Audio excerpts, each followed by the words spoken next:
नमस्ते से कलाताब आप सब लोगों को वापस से स्वागत है मेरे YouTube चैनल आस्क सौरभ में।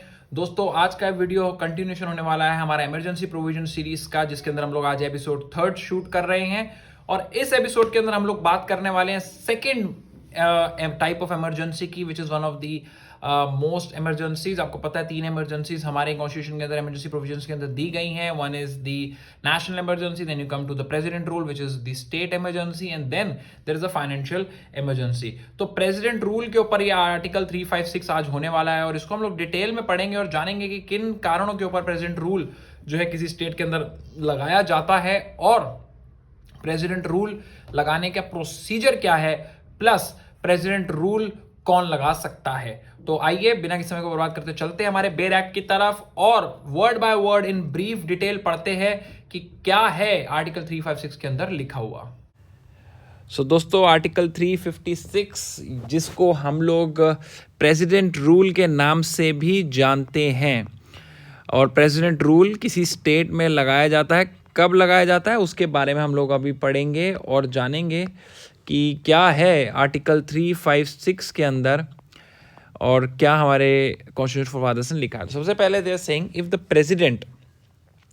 President on the receipt of report from the governor of state और अदरवाइज, ठीक है, या तो स्टेट का गवर्नर प्रेसिडेंट को रिपोर्ट दे रहा है या अदरवाइज में like report can come from any source with be it center or president can on his own as well, ठीक है, is satisfied that, ठीक है, again it is about the satisfaction of whom, it is about the satisfaction of the president.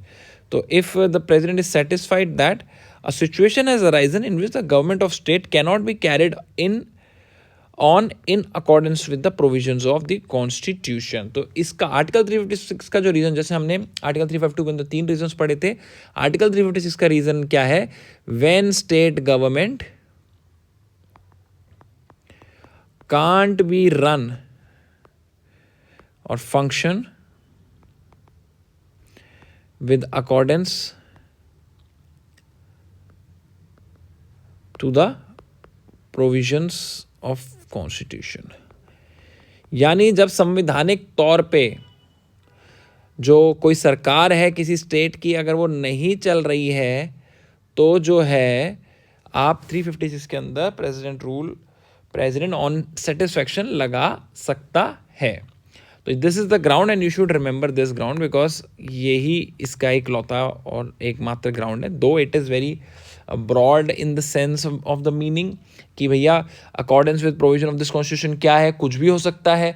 ये बोल दिया जाए कि भैया जो मुख्यमंत्री है, जो सरकार का हेड है, वो और उसकी जो बाकी मेंबर्स हैं वो किसी एक गलत काम में लगे हुए हैं जो कॉन्स्टिट्यूशन को अपना सपोर्ट नहीं करता है, तो वो क्या गलत काम है, कोई ऐसा उन लोगों ने, हमारे कॉन्स्टिट्यूशन फॉर फादर ने इस आर्टिकल के अंदर कोई ऐसा एक्सप्लेनेशन ही नहीं दिया हुआ, तो वो ओपन है for the satisfaction of president to think. But the main part is कि प्रोविजन ऑफ कॉन्स्टिट्यूशन के अगर हिसाब से नहीं चलेगी कोई सरकार, ठीक है। अगेन ध्यान रखना कि यहाँ पे गवर्नर के साथ साथ एनी अदर और अदरवाइज भी लिखा हुआ है, और यहाँ पे बात करी गई है गवर्नमेंट ऑफ स्टेट की, ठीक है। तो सरकार की बात करी जा रही है यहाँ पे, the government of state if not able to work, ठीक है। द प्रेसिडेंट में बाय प्रोक्लेमेशन करके क्या करेगा प्रेसिडेंट। तो ये 3 चीज़ें जिसको अब हम पढ़ने वाले हैं यहाँ पे, इनके अंदर हमारा जो सारा का सारा 356 का मेन है पावर्स अपॉइंट की जाती है। This thing assume to himself, president can assume to himself or any of the functions of the government of the state, ठीक है। स्टेट के कोई भी जो फंक्शन है गवर्नमेंट के वो प्रेसिडेंट एज्यूम कर सकता है। ऑल और any of the power vested in the access of governor की पावर्स भी जो है वो प्रेसिडेंट के पास चली जाती हैं। और any body or authority the state other than the legislature of the state, legislature of state की जो पावर्स हैं वो नहीं जाती प्रेसिडेंट के पास। यानी इन शॉर्ट अगर हम बात करें तो जो प्रेसिडेंट है उसको यहाँ पे आपका जो पावर्स दी गई हैं, that powers have been regarding the executive one to be honest. Legislative power जो लेजिस्लेचर की है किसी स्टेट की, वो प्रेसिडेंट को नहीं दी गई है। तो आप लोग देख सकते हैं कि प्रेसिडेंट को जो पावर है वो लेजिस्लेचर की नहीं दी गई है। तो लेजिस्लेचर की पावर कहाँ पे दी गई है? तो लेजिस्लेटिव पावर अगले पॉइंट में आप देख सकते हैं वो दी गई है, the power of the legislature of the state shall be accessible by under the authority of the parliament. तो जो लेजिस्लेचर की पावर है स्टेट की, यानी लॉ मेकिंग पावर जो है इन केस ऑफ आपका president rule, power vest with the parliament. तभी आप लोगों को आई होप अगर याद होगा तो जो 2019 है, 2019 सॉरी नॉट 2019 बट जब 2015 का बजट था, वो बजट जो है वो अरुण जेटली जी ने दिल्ली का पार्लियामेंट में पढ़ा था। एंड उसको पार्लियामेंट में पढ़ने का कारण क्या था कि दिल्ली के अंदर जो था वो प्रेसिडेंट रूल चल रहा था, दिल्ली के अंदर प्रेसिडेंट रूल चल रहा था, इसलिए वो जो बजट है वो आपका जो है पढ़ा गया था हमारे पार्लियामेंट के अंदर। तो अब चलते हैं आगे। आपने देख लिया कि भैया जो पावर्स हैं वो एग्जीक्यूटिव पावर सारी की सारी प्रेसिडेंट के पास आ जाती हैं, लेजिस्लेटिव पावर्स जो हैं वो पार्लियामेंट के पास आ जाती है लॉ मेकिंग की। अब आगे क्या लिखा है, make such incidental and consequential provisions as appear to the present to be necessary or desirable for giving effect to the objects of the proclamation। अब इसके अंदर जो बात कर रहे हैं, दे आर टॉकिंग अबाउट कि प्रेसिडेंट को और फर्दर पावर्स दे दी गई हैं, जिसके अंदर वो प्रोक्लेमेशन को अगर इंप्लीमेंट करने में कोई कमी आ रही है तो president can even use that powers, ठीक है, to can use this power to make any other provision as he deemed fit, ठीक है, giving effect the objects of the proclamation including provisions for suspending in whole or in part of the operation of any provision of this constitution. साथ के साथ क्या कहते हैं, that also includes the provision, जो इसके अंदर पावर है, that also include the provision for suspending in whole or part operation of any provision of this constitution relating to any body or authority of the state. तो state की कोई भी body या कोई भी अथॉरिटी के को भी अगर ऐसी कोई पावर जो कॉन्स्टिट्यूशन के अंदर है दी गई, उसको भी जो है प्रेजेंट बाय ऑर्डर स्टॉप कर सकता है। दूसरा इसमें प्रोवाइडेड जो प्रोविजो है, प्रोविजो टॉक्स अबाउट कि हाई कोर्ट के मगर कोई भी मैटर जो है वो प्रेसिडेंट रूल के अंदर नहीं छेड़े जा सकते, यानी हाई कोर्ट के मैटर जो है वो सोलली जो है वो हाई कोर्ट के पास ही रहेंगे। इसमें जुडिशरी को फ्रीडम की बात की गई है। चलिए अब चलते हैं, any such proclamation can be revoked और मतलब यही वही है, वेरी और रिवोक करी जा सकती है फर्दर प्रोक्लेमेशन के साथ बाय द प्रेसिडेंट। अब इसको प्रोक्लेमेशन जो की है, अब उसका कैसे उसको पार्लियामेंट से भी वेरीफाई करना है वो यहाँ बताएंगे। Every proclamation under this article shall be laid before each house of the parliament and shall except where it is a proclamation of revoking, ठीक है, रिवोकिंग की जो प्रोक्लेमेशन है सिर्फ उसको छोड़ के मतलब revoking a previous proclamation cease to operate at the expiration of 2 months unless before. इसके देखो यहाँ पे they've given 2 months for the expiration of the what, expiration of the proclamation, यानी 2 महीने के अंदर within 2 months they have to get this thing into parliament. And what was the क्या कहते हैं इन दी 352 में इट वाज 1 month, यानी 1 month के अंदर इमरजेंसी, जब हम 352 आर्टिकल के अंदर नेशनल इमरजेंसी की बात कर रहे थे तो उसके अंदर it was 1 month and here it is like 2 months। अगर आपने 2 महीने के अंदर जो है इसको पार्लियामेंट में पेश नहीं किया तो आपकी जो ये क्या कहते हैं इमरजेंसी सॉरी जो आपकी स्टेट आपने जो वो लगाई है दैट विल बी एंडिंग। तो 2 महीने के अंदर you need to get this thing done, ठीक है, 2 महीना, and if it's not done within 2 months then that cease to operate, ठीक है, that will be cease to operate. अब वो रेजोल्यूशन बोथ हाउसेस से पास होना चाहिए, that is simple, provided if such, और इसके अंदर वही बात बताई गई है जो मैंने आपको उसमें बताई थी 352 के अंदर जो ये पूरा पार्ट है, इस पार्ट के अंदर जो है यही बात बताई गई है कि भैया अगर एट एनी स्टेट अगर जो है हाउस ऑफ पीपल, क्योंकि हाउस ऑफ पीपल जो है वो अपना डिसॉल्व हो जाता है कई बार, अगर हाउस ऑफ पीपल डिसॉल्व होगा तो आपको क्या करना है, आपको जब भी वो हाउस ऑफ पीपल दोबारा बैठेगा उसके 30 days के अंदर आपको उसको फिर से जो है अपना जो आपकी ये रेजोल्यूशन है ये आपको इसको पास कराना है 30 days के अंदर, अगर हाउस ऑफ पीपल जो है वो क्या हो रखा है, if that house of people is dissolved, ठीक है। अब फोर्थ में a proclamation approved shall unless revoked cease to operate for 6 months। देखिए ये तो 6 months ही है, वेरी सिमिलर टू द 352 के अंदर भी 6 months ही था, ठीक है। तो 6 महीने तक ये प्रोक्लेमेशन जो है दैट इज वैलिड, ठीक है, once it's been pass from both the houses.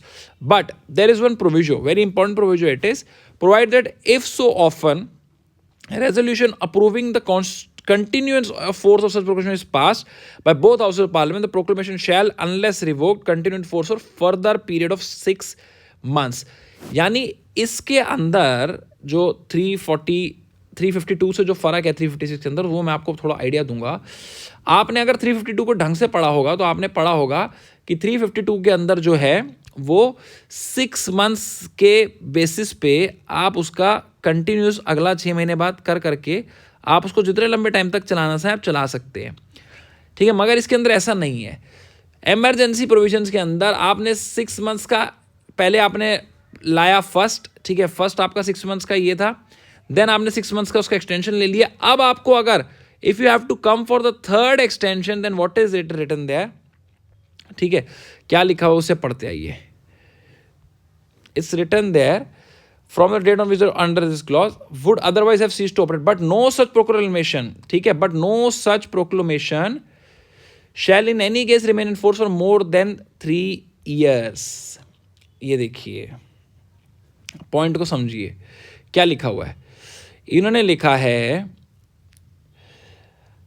Maximum इसका पीरियड जो है, ध्यान से समझना, provide both proclamation shall unless revoked continue in force for further period of 6 months from the date on which under the clause is found, would otherwise have ceased to operate, but no such proclamation of continuous. यानी आप कितना भी कोशिश कर लें, president rule जो है वो 3 ईयर्स से ज़्यादा, जो प्रेसिडेंट रूल है वो 3 ईयर्स से ज़्यादा प्रेसिडेंट रूल जो है वो लग नहीं पाएगा. अगर आप कितनी भी एक्सटेंशन ले लें, 3 ईयर्स से ज़्यादा प्रेसिडेंट रूल नहीं लग पाएगा. इसको अब आगे इसका एक और प्रोविजन है वो पढ़ लेते हैं. क्या लिखा हुआ है इसके अंदर, लिखा है provide further if dissolution of the house of people takes place. Again वही ये कंटिन्यूस का वही, अगर डिसोल्यूशन हाउस हो गया है तो फिर से जब हाउस बैठेगा आपने उसको 30 दिन के अंदर इसको आपने फिर से पास कराना है. That is same thing which is written there. ठीक है, अब एक प्रोवाइडेड और है इसके अंदर, हम पढ़ते रुकिए. ठीक है, that is what they have written. They provide also that in the case of proclamation issued under clause 1 on 11th day of May 1987 respect to the state of, ये पंजाब के रिगार्डिंग है, इसको छोड़ दीजिए. Despite anything contained in the clause 4, a resolution with respect to the continuous force of proclamation approved under clause 3 for any period beyond expiration of 1 year. अब ये point आप समझिए, देखिए यहाँ पे कह रहा है कि आपने 6 मंथ्स का ले लिया एक. ठीक है, 6 मंथ्स का आपका सबसे पहला प्रोक्लेमेशन हो गया, वेरी गुड. आपने फिर दूसरा 6 मंथ्स का ले लिया. ठीक है, तो अब ये कह रहा है कि अगर resolution continuous force of proclamation approved under clause 3, clause 3 में यही है जो हमने कंटिन्यूस की बात कर रहे हैं हम लोग, any period beyond expression of 1 year, मगर अगर 1 साल के बाद आपने जब तीसरा लेने जाना है, मैक्सिमम कब तक ले सकते हैं, मैक्सिमम 3 साल तक आप इस चीज़ को ले सकते हैं.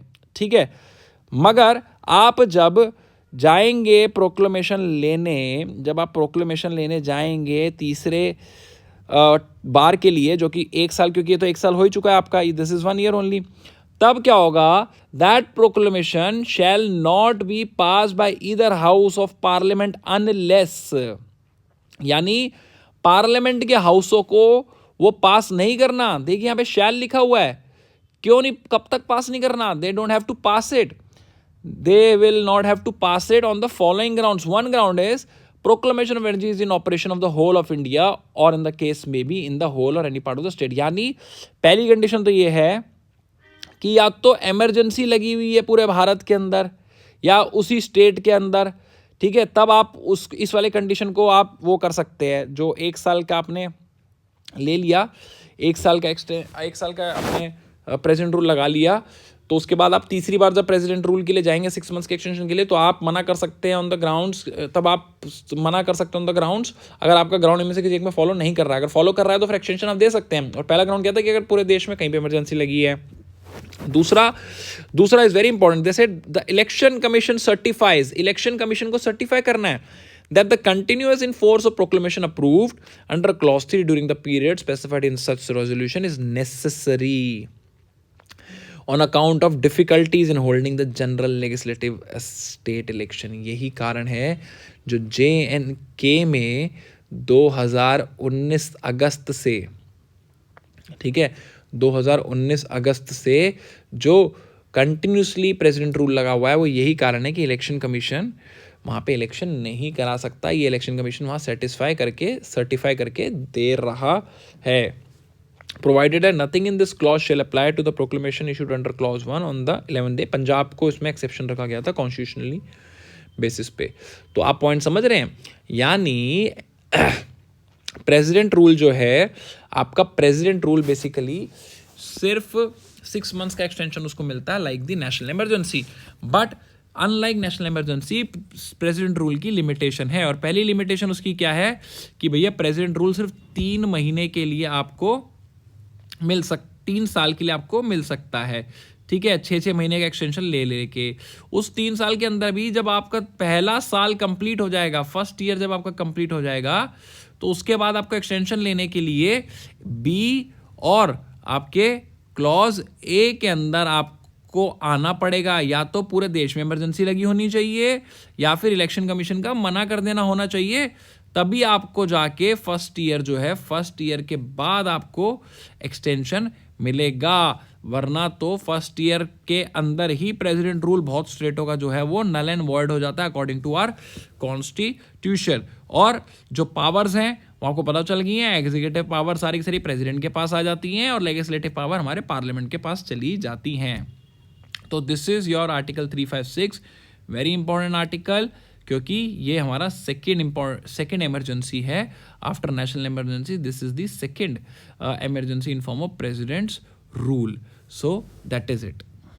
तो दोस्तों उम्मीद करता हूं कि आपने इस जो स्ट्रीम के अंदर 356 आर्टिकल को बहुत ढंग से समझा हो, और वर्ड बाय वर्ड मैं आप लोगों को समझाने में कामयाब भी रहा हूँगा।